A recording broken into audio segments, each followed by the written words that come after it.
अब हम एक और प्रॉब्लम को देखते हैं।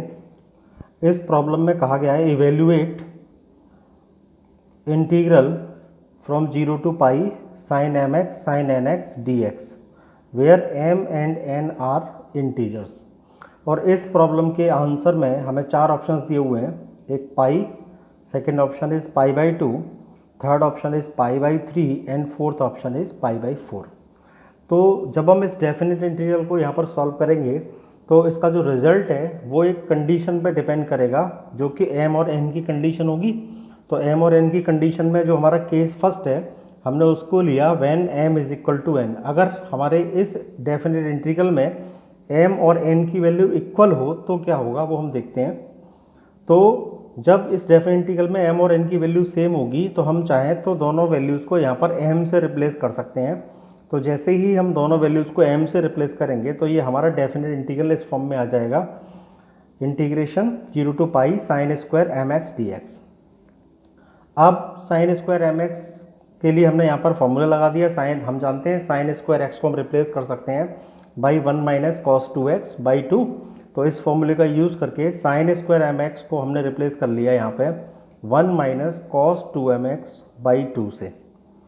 अब इसके बाद हमने इस पूरे हमारी जो वैल्यू है इसको दो पार्ट में ब्रेक कर लिया। हमने इसको लिख लिया यहाँ पर 1/2 माइनस 1/2 कॉस 2mx। अब हम इंडिविजुअल टर्म को यहाँ पर इंटीग्रेट करेंगे, तो इसके लिए हमने इस इंटीग्रेशन को डिस्ट्रीब्यूट कर दिया दोनों टर्म्स पे। तो ये आ गया 1/2 integration 0 to pi dx minus 1/2 integration 0 to pi cos 2mx dx।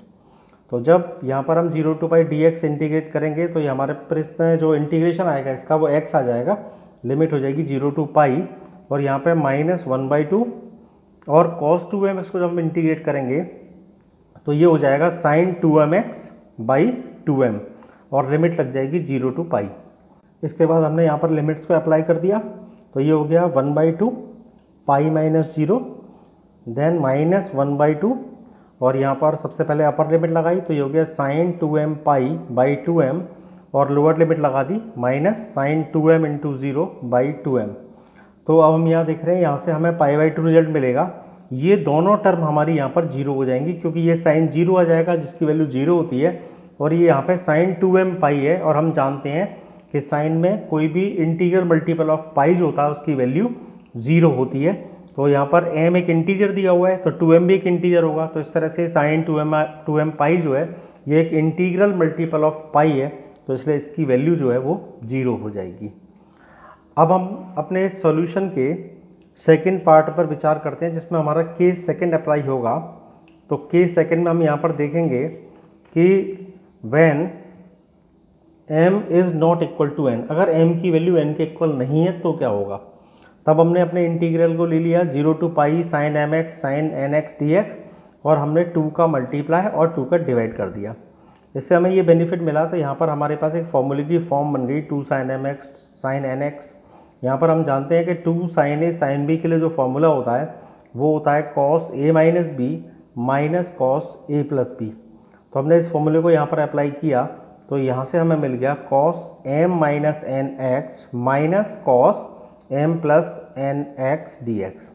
अब हमने इंडिविजुअल टर्म को यहाँ पर इंटीग्रेट किया तो जब हम cos m minus N X को इंटीग्रेट करेंगे तो ये बन जाएगा sine m minus N X और ये m माइनस n जो है वो डिनोमिनेटर में आ जाएगा। और जब हम cos m plus N X को इंटीग्रेट करेंगे तो ये हो जाएगा sine m plus N X by m plus n और लिमिट हमने लिख दी यहाँ पर 0 to पाई।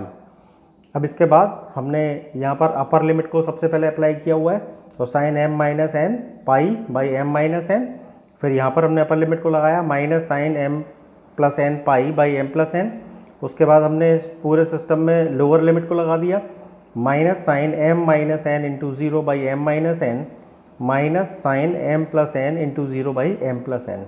अब हम यहाँ पर देख रहे हैं कि ये जो m और n हमारे इंटीजर्स हैं तो जो डिफरेंस आएगा वो भी एक इंटीजर ही आएगा। In the same way m plus N भी एक इंटीजर ही आएगा। तो यहाँ क्या हुआ कि ये हमारा इंटीग्रल मल्टीपल ऑफ पाई हो गया और हम जानते हैं कि साइन में इंटीग्रल मल्टीपल ऑफ पाई यानी हमें कहना चाहिए दैट साइन n पाई जो होता है वो हमेशा हमारा 0 होता है where n belongs to any integer z। तो इस रिजल्ट को यूज़ करने से क्या हुआ कि ये जो हमारी वैल्यू है पूरी जीरो हो गई, सेम वे ये भी जीरो हो गया, ये हमारा sine zero by M minus N बना तो ये जीरो हो गया, और ये sine zero by M plus N बना तो ये भी जीरो हो गया। तो फाइनली हमें ये जो रिजल्ट है इसको सॉल्व करने के बाद हमें यहाँ मिला जीरो। तो हमारे पास में दो ऑप्शन आ गए यहाँ पर, एक तो when m is not equal to n जब हमने किया तो हमारे पास में जो आंसर आया वो आया हमारे पास में यहाँ पर ज़ीरो, जबकि जो हमारा फर्स्ट केस था, तो फर्स्ट केस में जब हमारा m is equal to n था तो हमारा उस केस में जो आंसर आया वो आया पाई बाई टू। अब हम अपने ऑप्शंस पर नज़र डालते हैं कि जो हमें ऑप्शंस दिए हुए थे, तो हम यहाँ देख रहे हैं हमारे पास जो ऑप्शंस अवेलेबल है हमें यहाँ पर जीरो वाला ऑप्शन नहीं दिया हुआ है, तो इसलिए यहाँ पर जो एक रिजल्ट है हमारा pi by two for m is equal to n वो हमारा यहाँ पर करेक्ट रिजल्ट है।